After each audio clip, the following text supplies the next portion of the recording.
বাংলাদেশের বাজারে আবারও স্বর্ণের দাম বাড়ানোর ঘোষণা দিয়েছে বাংলাদেশ জুয়েলার্স অ্যাসোসিয়েশন বাজুস। গত শুক্রবার BAJUS standing committee on pricing and price monitoring committee বৈঠকে করে দাম বাড়ানোর এই সিদ্ধান্ত নিয়েছে।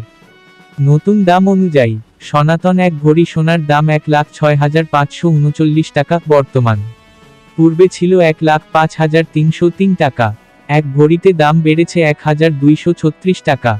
18 ক্যারেট এক ভরি সোনার দাম 1,29,167 টাকা বর্তমান।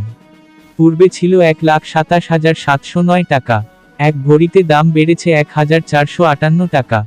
21 ক্যারেট এক ভরি সোনার দাম 1,50,699 টাকা বর্তমান। পূর্বে ছিল 1,48,996 টাকা। এক ভরিতে দাম বেড়েছে 1,703 টাকা। 22 ক্যারেট এক ভরি সোনার দাম 1,57,872 টাকা বর্তমান। পূর্বে ছিল 1,56,099 টাকা।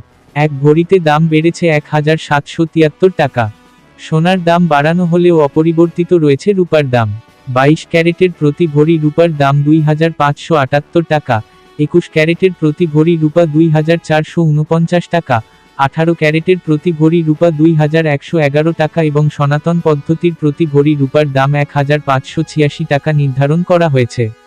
বিনিয়োগ। সোনা একটি জনপ্রিয় বিনিয়োগ মাধ্যম। এটি একটি স্থিতিশীল এবং মূল্যবান সম্পদ যা সময়ের সাথে সাথে মূল্য বাড়তে পারে। ভিডিওটি ভালো লাগলে সাবস্ক্রাইব করে পাশে থাকবেন। ধন্যবাদ।